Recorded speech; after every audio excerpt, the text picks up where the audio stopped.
Iki ngaji santai-santai nama muhasabah. Muhasabah itu kalau di Jawa maknani itu ngoreksi diri sendiri. Jadi menghitung diri sendiri.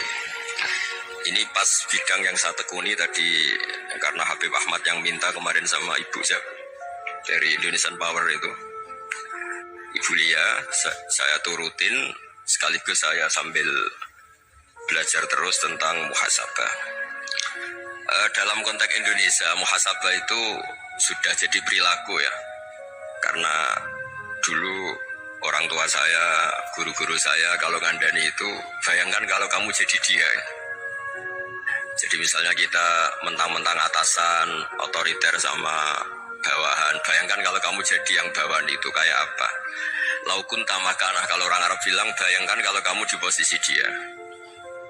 Makanya guyonannya orang-orang Indonesia itu kan orang ngaramkan judi gitu, bareng dikasih tahu. Tapi yang menang anak jenengan, alhamdulillah.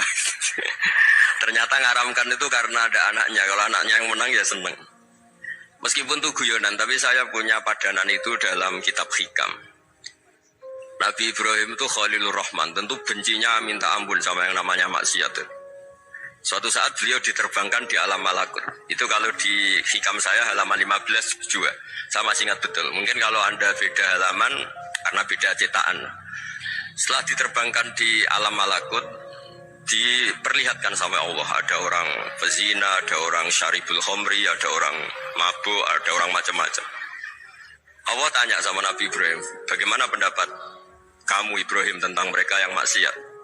Kata Nabi Ibrahim, ya Allah, habisi saja mereka. Mereka hidup di bumi engkau, makan rezeki engkau, kemudian mereka tidak taat sama engkau. Singkat cerita di fase itu, saya ulang lagi di fase itu, Allah nurutin sampai sekian peristiwa, mungkin 3 atau 4. Sudah setelah sekian tahun Nabi Ibrahim lupa peristiwa itu, kemudian beliau diminta menyembelih anaknya. Ini versi kitab hikam. Memang versinya banyak tentang kenapa Nabi Ibrahim disuruh menyembelih anaknya. Ketika mau menyembelih anaknya, Nabi Ibrahim ragu. Gua samrotu fuadi, anak saya ini buah hati saya, kenapa engkau suruh menyembelih? Terus kata Allah, apa kamu tidak ingat ketika kamu saya angkat di alam malakut, kemudian kamu usul bunuh-bunuh, saya ada mempertimbangkan usul Anda, tapi kenapa sekarang saya merintahkan kamu mikir gitu? Terus, ya karena ini anak saya ya Allah. Terus kata Allah, rumang samu sumpukon mata ini gak gawean kau sing gawe kowe enak wae usul mata ini. Ya, saya yang bikin, kemudian Anda enak aja usul membunuh.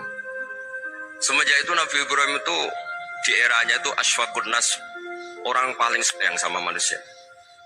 Karena kadang kita keras itu ya kebetulan tuh ada anak kita, ada keluarga kita. Cara orang Jawa itu kan gitu ya, kalau ada perempuan terus macak yang macam-macam pakai sepeda motor cowok, terus wah itu luput suwuk, semoga-moga gini. Tapi setelah dikasih tahu, niku ponakane jenengan, semoga-moga selamat. Jadi jangan-jangan kemarin Pak Ahlil Ma'asi itu kebetulan tuh tidak keluarga kita. Kalau keluarga kita pernah salah pada kita, semangat kita mintakan maaf. Jangan-jangan kita didikte hukum sosial gitu. Jadi orang yang salah, kebetulan tuh orang yang menservis kita. Atau keluarga kita, atau orang dekat kita. Jangan-jangan semangat kita mintakan ampun. Tapi kalau sama orang lain, kebetulan musuh kita semangatnya minta itu kena adab. Nah ini yang gak boleh dalam Islam. Islam mengajarkan, niru Rasulullah SAW, Nabi itu rahmatal lil alamin. Bahkan kemarin saya ngaji virtual sama beberapa habaib. Ada Habib Ali Al-Jufri dari Mesir, ada Habib Alwi dari Kuitang, ada Habib Nabil Al-Musawa. Dari sekian habaib itu saya masih ingat diantaranya yang didawuhkan rahmatan lil alamin itu ketika Nabi adahu kaumuh, disakiti oleh kaumnya, dan itu mereka masih kafir semua.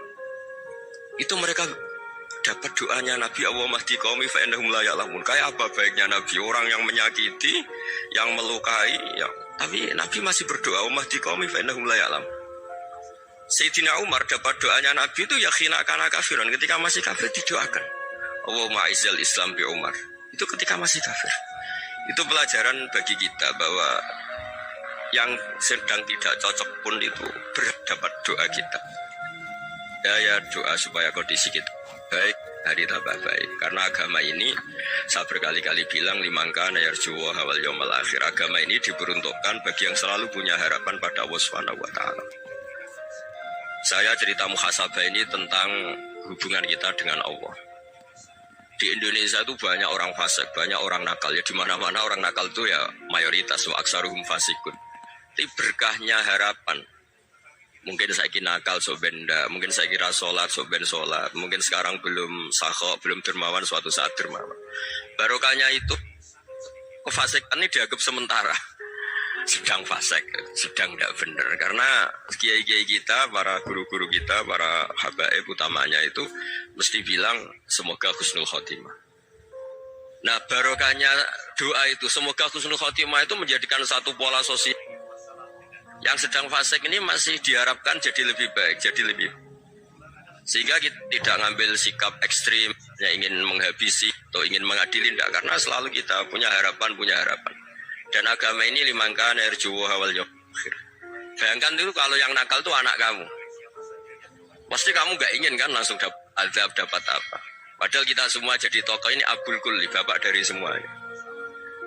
Sehingga ketika Rasulullah SAW jalan-jalan kemudian melihat perempuan sedang menyalakan api. Kalau apinya mati ditiup, anaknya dijauhkan. Nanti kalau sudah jauh dari api, anaknya digendong lagi. Terus kata Rasulullah, matur ke semua sahabat, Aro'aitum anna hadih tarihatan waladaha alan nar. Apa kamu berpendapat bahwa perempuan ini akan melemparkan anaknya ke neraka? Tidak ya Rasulullah. Tidak akan seorang ibu melemparkan anaknya ke api. Terus kata Rasulullah, Allahu arhamu min hadih biwaladiha. Allah lebih rahman, lebih rahim dibanding orang tua ini kepada anaknya. Ini yang harus kita kenalkan terus, kita kampanyakan terus, supaya orang hubungannya dengan Allah itu nyaman, asik. Sehingga dengan demikian selalu ada harapan bahwa yang sedang nakal ini suatu saat tobat. Kita tidak boleh menghukumi pasti begini, pasti gini, itu tidak wilayah kita. Itu juga yang dicontohkan Rasulullah SAW. Secara lahir Nabi itu nggak berkenan sama Wahsy, karena Wahsy itu salahnya salah fatal karena membunuh ahabban nasi ila Rasulillah, yaitu membunuh Said Hamzah. Jadi ketika Wahsy tobat, Nabi itu terima tobatnya. Dan ketika beliau dengan basariyahnya agak siap ketemu Wahsy karena harus ingat Sayyid Hamzah, basariyahnya diturutin. Oke, kamu iman, saya turutin, tapi jangan sering ketemu saya. Karena kalau ketemu kamu, saya masih ingat sama paman saya, Sayyid Hamzah. Kita bisa ngelola seperti itu. Kita tidak cocok sama orang, bagaimanapun mereka umatur Rasulullah SAW, kita tetap mencintai mereka. Misalnya kalau beda agama, mereka sama-sama orang Indonesia, kita mencintai mereka atas nama warga Indonesia. Tapi kalau misalnya potongannya ora cocok, beda kultur, bawaannya itu mangkel no coro Jawa, ya bisa diilmoni, jangan ketemu. Wong sudah tidak cocok, ingin ketemu nyari solusi. Roh ini tok seneng itu kan ya repot itu. Ya sudah kalau nggak mati cocok ya jangan sering ketemu. Dan itu kita bisa memanage seperti itu tuh bisa. Saya berkali-kali cerita tentang Imam Syafi'i. Kalau dikasih tahu ya Imam Abu Abdillah, panggilannya Imam Syafi'i, tetangga Anda ini ternyata banyak yang nggak senang Anda. Jawabnya beliau senang. Ya bagus kalau nggak senang saya, Anda utang saya kata. Jadi gara-gara sama seneng aku ngatur aku ini kan. Nunggu sama mana seneng kan ya enak. Jadi hidup itu dianggap happy. Kalau seneng ya teman silaturahim, kalau nggak seneng ya nggak bakal utang gitu kan. Baru kira seneng itu nggak ganggu. Gitu. Jadi dulu itu orang bisa ngelola seneng nggak seneng itu bisa. Karena ada kearifan hubungan dengan Allah Subhanahu wa Ta'ala. Hidupnya selesai karena masyghul bi dzikrillah, mereka sibuk dengan Allah. Makanya kata ulama-ulama tasawuf, kamu jangan melihat manusia perilakunya, tapi kamu juga harus ingat yang gerakkan semua itu Allah Subhanahu wa Ta'ala. Dengan demikian kita farah, kita senang. Makanya Nabi kalau ngutus Anas bin Malik kemudian nggak kesampaian yang diinginkan karena Anas main, ketika garwa-garwani Nabi agak tersinggung, Nabi andaikan Allah menghendaki yang saya inginkan kesampaian, pasti itu kesampaian. Jadi dianggap kegagalan Anas gak manggil yang dituju Nabi itu ya kersane Allah, ya enteng saja. Sayyidina Ali lebih parah lagi yang dialamin. Itu dalam beliau kalau dipanggil itu gak cepat-cepat ke sana. Ketika ditanya, kenapa kamu tak panggil gak cepat ke saya? Amin tuh ukubatak. Karena aku tahu kau orang baik. Orang baik itu pemaaf. Jadi makanya orang-orang soleh dulu itu bodoni itu. Makanya sekarang kalau ada orang bodoh itu mesti bidik orang soleh. Kalau orang-orang soleh itu kakean husnudzon lagi sering dibodohin. Abdul bin Umar itu masyhur itu. Kalau ada budaknya sering sholat, sergap sholat itu dimerdekakan. Akhirnya nggak sholat pun pura-pura sholat. Akhirnya juga dimerdekakan. Ketika ditanya, kenapa engkau merdekakan? Padahal mereka sholatnya menipu engkau, kata pembisik-pembisik itu. Man khoda'ana lillah in khoda'na lah.